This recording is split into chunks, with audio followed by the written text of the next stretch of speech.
najranejšia spomienka v detstve mi vychádza asi to muzicírovanie na kolenách môjho ocka. Som tak sedela mu na kolenách a pamätám si, že som si vyťukávala melódiu a otec mi vlastne robil doprovod na klavíri a robil mi ho tak nádherne harmonicky, že vtedy som tak začala vnímať, že to by som aj ja veľmi chcela vedieť. A viem, že to som mala do nejakých 3-4 rôčky a otec už videl, že teda ten sluch tam je. Je to 32 rokov, čo sme sa stretli. V januári bolo 32 rokov na prijímacích skúškach na VŠMU. Hneď v ten deň sme si nesmierne sadli. Aj sme spolu absolvovali večer koncert v Redute. A nasledujúce leto sme spolu trávili, hádam aj mesiac. Tak zahrám vám asi prvú myšlienku hudobnú, s ktorou som sa začala poihrávať, keď som začala komponovať Orlanda. Povyšila som ju ako takú obľúbenú tému. Raz je v zbore, raz je v melódii.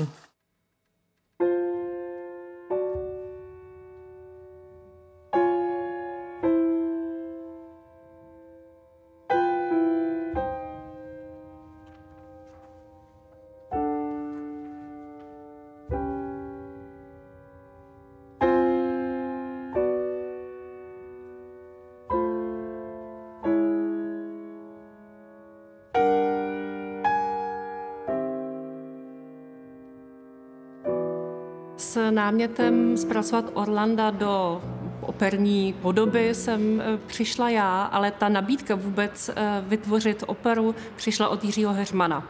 To byla vlastně nabídka ze strany Národního divadla Brno a oslovil potom i Lubici Čekovskou jako skladatelku. Když jsem byl na její premiéře v Bratislavě v Slovenském národním divadle na opeře Dorian Gray, v ten moment se setlo něco ve mně, že to je skladatelka, která mi mluví z duše a skladatelka, která umí komponovat pro lidský hlas. Od začátku jsme vlastně hrozně si porozuměli a byli jsme v pravidelném kontaktu. Vlastně jsme na tom scénáři, na libretu pracovali společně. Mě vlastně překvapilo, že někdo v současnosti umí takto komponovat. Takže neměl jsem tam úplně jako konkrétní okamžik, kdy jsem si řekl, jo, Lubici chci, ale ono to uzrávalo. Neuvěřitelně jsme se takhle jako krásně doplňovali. To bylo jak lidsky, tak umělecky opravdu jedna asi nejkrásnější spolupráce, kterou jsem zažila.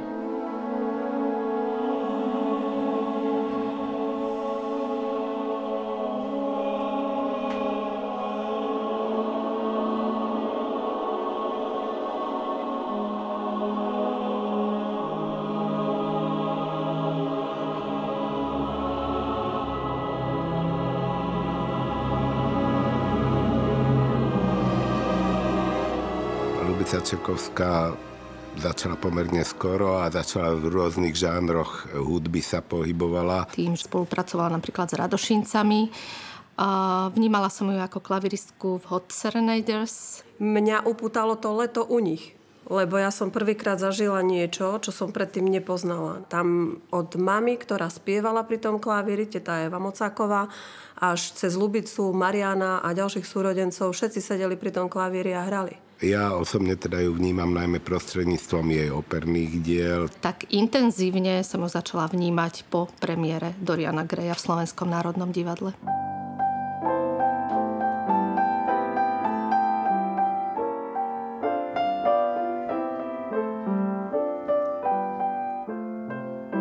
Marian bol o 2 roky mladší, takže ja sa len pamätám, že tak pri mne postávával zo zadu a pozeral, čo hrám na klavíri a čo si tam vlastne vytváram.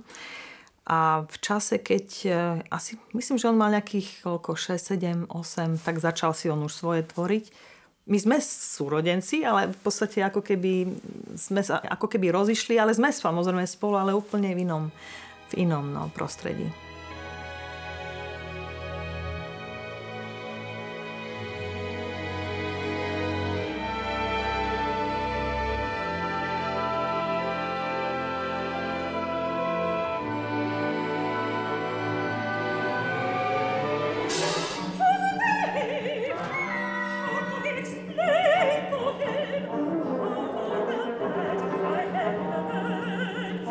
Oh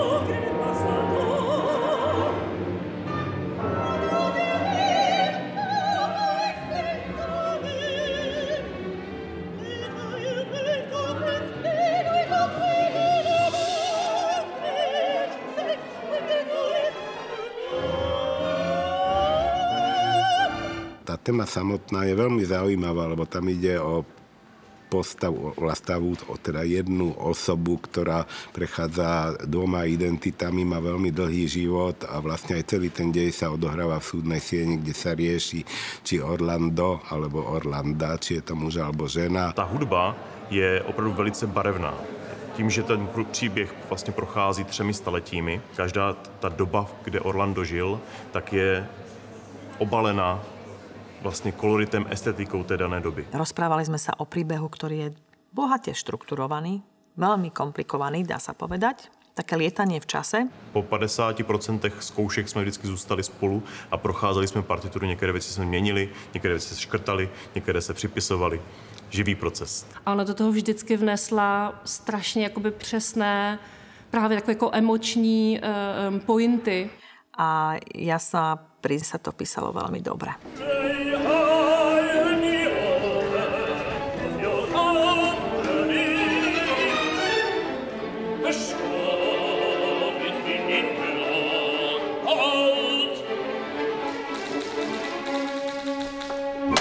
Tá súčasná moderná hudba ma začala ako fascinovať v tom, že som si začala vytvárať taký svoj vlastný autonómny priestor, ale myslím si, že ten talent potreboval doplniť tým vzdelaním. Ja som sa až vlastne tak oveľa neskôr začala tým zaoberať. Tuším až keď som šla na príjmačky na teóriu hudby, keď som zistila, že bez toho to jednoducho nejde. Ja neprinútim orchester, aby mi hrali v ten moment to, čo chcem počuť. Jednoducho som pochopila, že to je jazyk. Tá voľba ísť študovať teóriu hudby bola naozaj len tak, že náhodná. Ja som len vedela, že raz chcem robiť hudbu, ale ja som ani len netušila, že to ma naozaj hodí raz do toho, čo ma vlastne úplne naplní.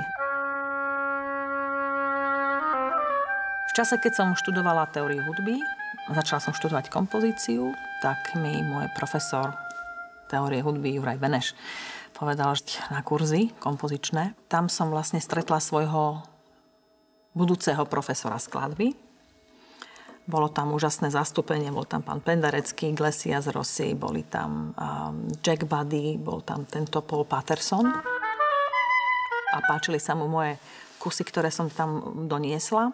A povedal, že by bolo veľmi vhodné, ak by som začala rozmýšľať nad tým, aby som prišla na príjmačky. Chceli odo mňa, aby som im tam zahrala svoje miniatúry, ku ktorým mám veľmi blízky vzťah a im sa to veľmi páčilo.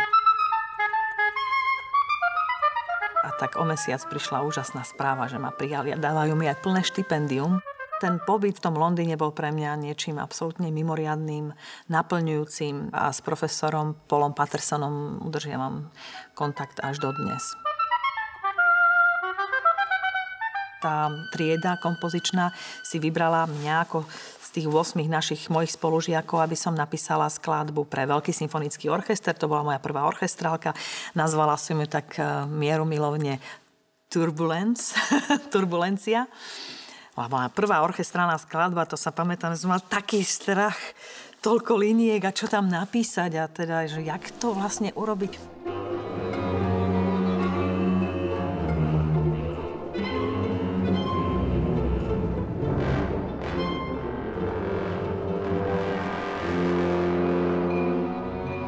Ja si filmy pamätám podľa melódie, lebo to je parfém. To je ten parfém, ktorý zostáva znieť a na základe ktorého si vieš okamžite detekovať, o akú hudbu išlo. To viem, že mama vždycky doma spievala.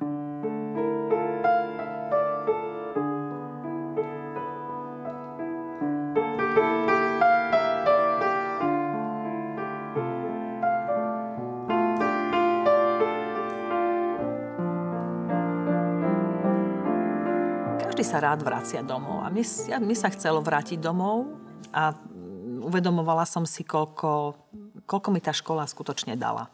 A to rozbalovanie z toho skondenzovaného a takého, vyslovene taký koncentrát, ktorý som tam dostala, vlastne čerpám až dodnes. Keď som prišla domov, som v roku 2000, kedy to bol 2003 alebo 2002, dostala objednávku z Melos Etos napísať svoj klavírny koncert, tak bolo to také zvláštne, pretože už som bola sama, už som si to musela vlastne ako keby koncipovať ten svoj priestor, čas. Udržiavala som vzťah s profesorom, ak som niečo nevedela, pýtala som sa, ale už som už mi bolo tak nejak povedané, už si veľká, už si musíš pomôcť. Milujem jej symfóny. A tiež to preukázala teraz v Redute, keď bol otvárací koncert novej sezóny a 75. výročie Filharmónie, tak v podstate skomponovala dielo, ktorým sa Filharmónie nehrdia, že majú takéto objednávky, ako napísala ona.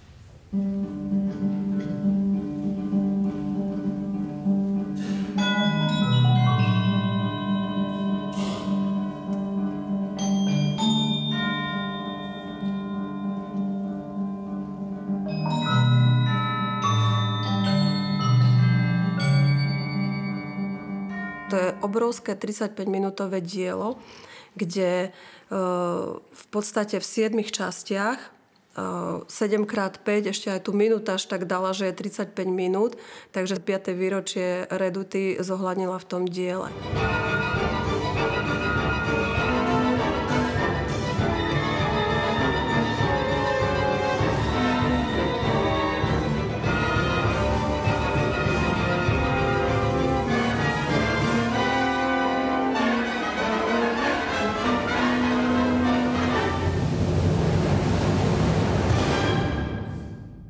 Prvá opera Dorian Gray.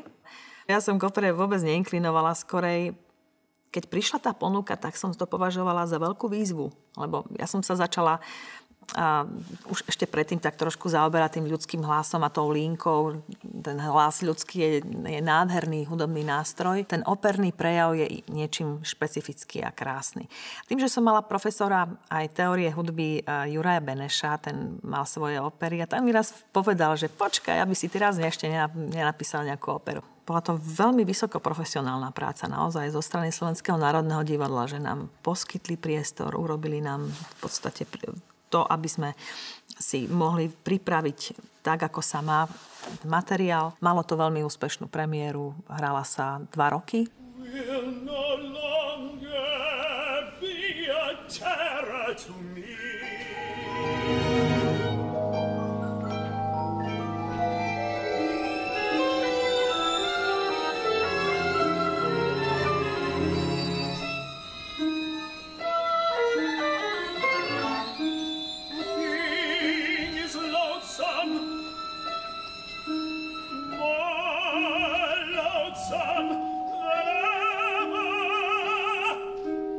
Tam som si uvedomila, že ten zápal začal byť väčším a väčším a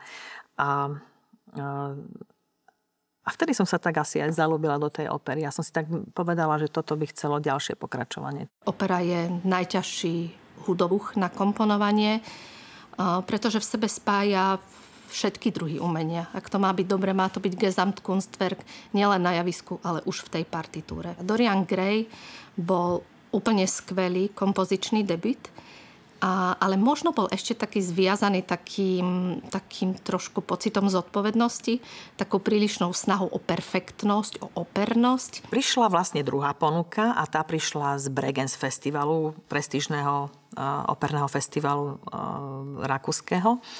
A čo tak opera buffa? Tak som povedala, a prečo nie?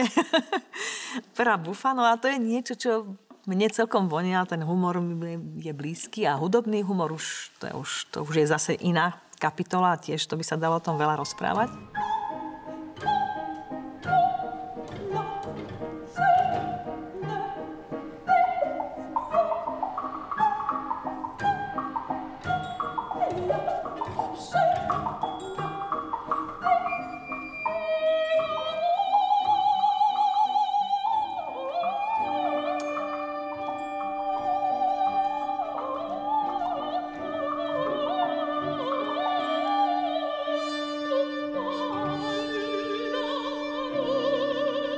Impresario.com je moje najobľúbenejšie ľubicine dielo. To už je plné takého zdravého sebavedomia, takého trošku možno až takej drzosti kompozitorskej a zmyslu pre humor. To je tak vzácny rozmer u umelcov a teda u hudobníkov, že keď sa vyskytne skladateľ, ktorý ním disponuje, tak podľa mňa je odsúdený na úspech, je odsúdený zasvietiť. Tak nejaké pekné ozdôbky vystavené.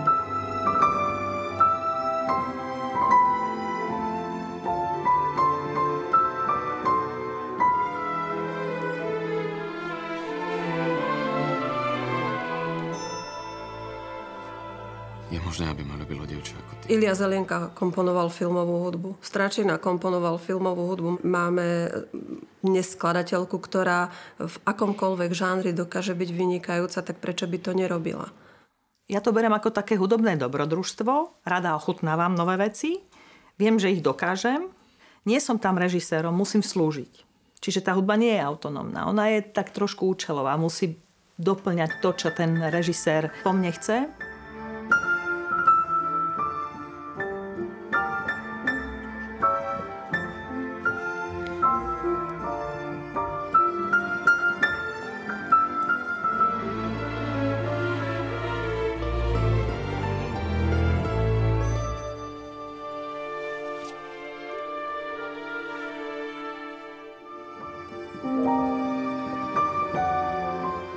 My favorite musical moment in this opera would have to be my meeting with Sasha.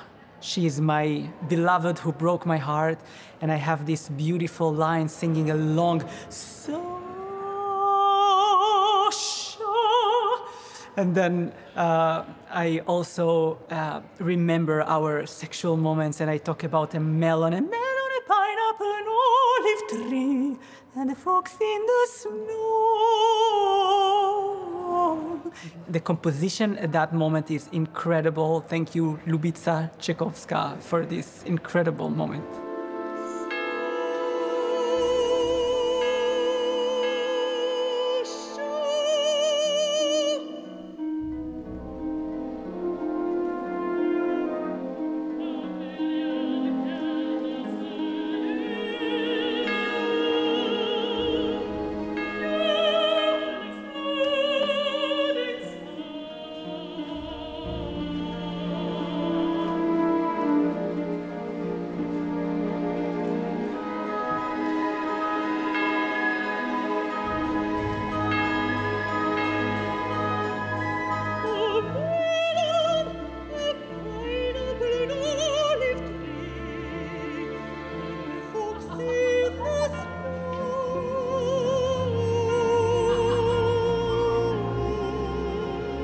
Orlando to je opus magnum, obrovské dielo v inštrumentácii, vo vokálnom obsadení, zbory, tanečné čísla. No, tá opera je vynikajúca od A po Z. A tam může cítit teda tu absolutnou suverenitu kompozitorskú. Jsou tam dvě věci. Na jedné straně je motiv času, který prochází vlastně celým tím dílem. Je to klokotající rytmus pravidelný, kdy vlastně přechází to těmi staletími na jedné straně a ten, když se objeví, tak vždycky nastává důležitý moment toho předělu, kdy se mění ta časomíra a ten čas vlastně a to je jedno z zásadních věcí. Mne sa veľmi páčilo, že som práve v tej opere mohla sa tak trošku dotknúť znova toho Anglicka, tých zvonov, toho Westminster Abbey. Je tam množstvo všelijakých odkazov, hudobných mojich spomienok. A potom máme v druhém jednání barokní masky a vlastně opravdu kolorit ruské delegace, která přijíždí do Londýna na korunovaci nového. Oslovil mnoho míst a řekl bych, že asi nejblíž mám právě k této části. Ne, že protože je tonální, protože to nejde, ale že tam je nejvíce vlastně té barevnosti. V jedné scéně moje postava zjistí, že v přírodě a mezi zvířaty se cítí mnohem lépe, protože zvířata lidem neublížují. A ta zloba je spíš v lidech. Takže ta moje postava vypráví o tom, že tu útěchu, kterou nenajde mezi lidmi, tak tu nachází mezi zvířaty. A tahle scéna je také doprovázená příslušnou hudbou, takovou útěšnou, krásnou. Jsou tam dlouhé fráze, krásný podkres v orchestru, takže si myslím, že pro mě z hlediska mé postavy je to určitě nejsilnější.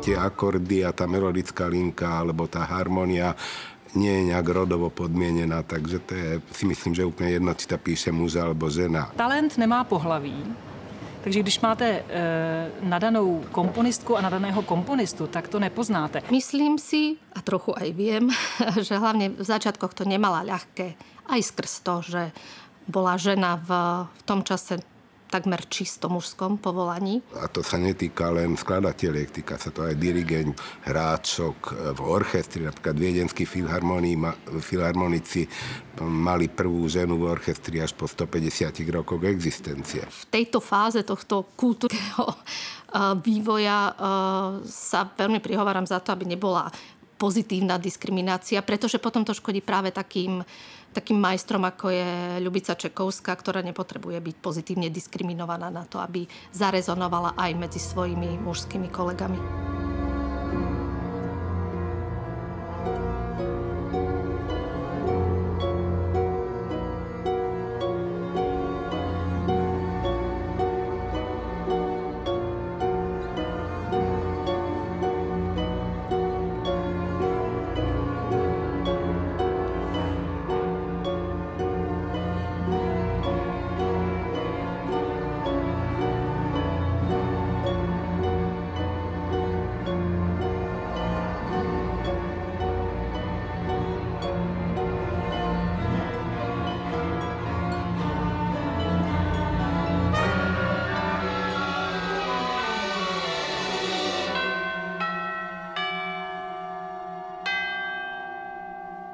Stand back!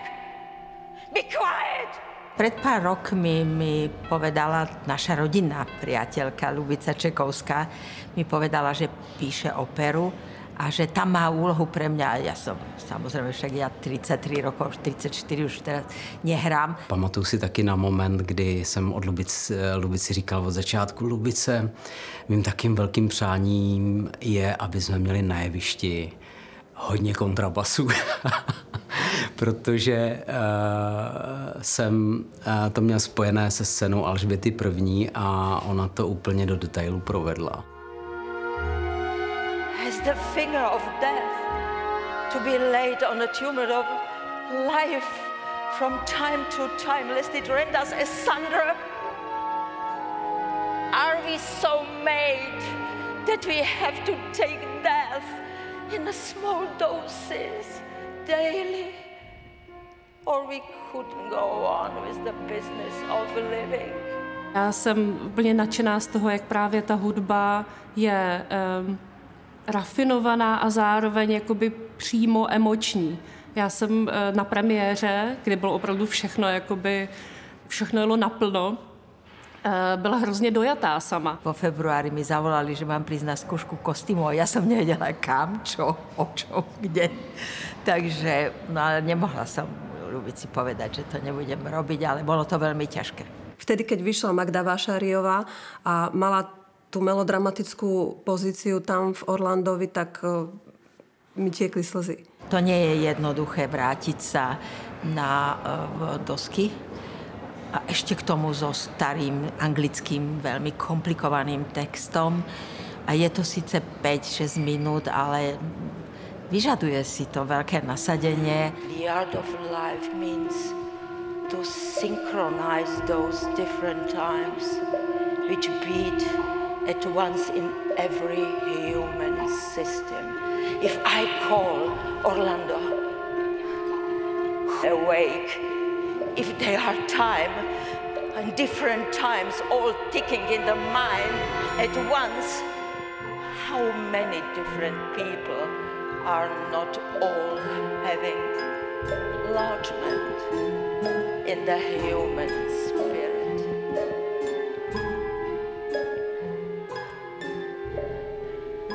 Orlando! Orlando!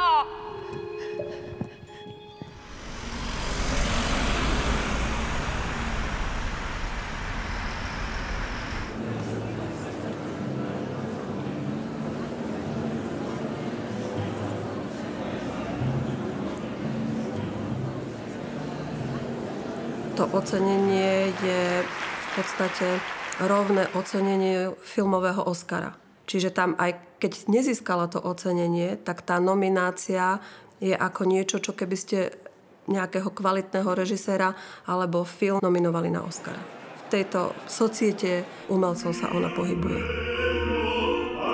Já musím říct, že po Kaje Sariaho, finské skladatelce, je pro mě Lubica další skladatelkou, která pro mě objevuje svět opery. Keď ideme do hlbšej histórie, tak Eugen Suchoň a Jan Ciker boli skladatelia, ktorí v danom čase naozaj platili za európsku alebo stredoeurópsku špičku. Na nich potom nadviazal už iba jej pedagóg, teda hovorím o opernej tvorbe, už iba jej pedagóg Juraj Beneš, ale s takýmto prienikom, a to bol v oblasti opernej tvorby, je Ľubin štvrtá v poradí slovenských skladateľov. Pritom je to hudba farebná, je kontrastná, vie byť zádumčivá, vie byť vtipná, vie byť dramatická. Skrátka jej spektrum, jej skladateľské reči je veľmi široké. Mne sa tá opera páči. Mne sa to zdá byť niečo, čo mi pristane. Mne osobne mám z toho rada. Ja sa rada nevydržím na jednom mieste dlho, ale to je, myslím, v zmysle hudobnom.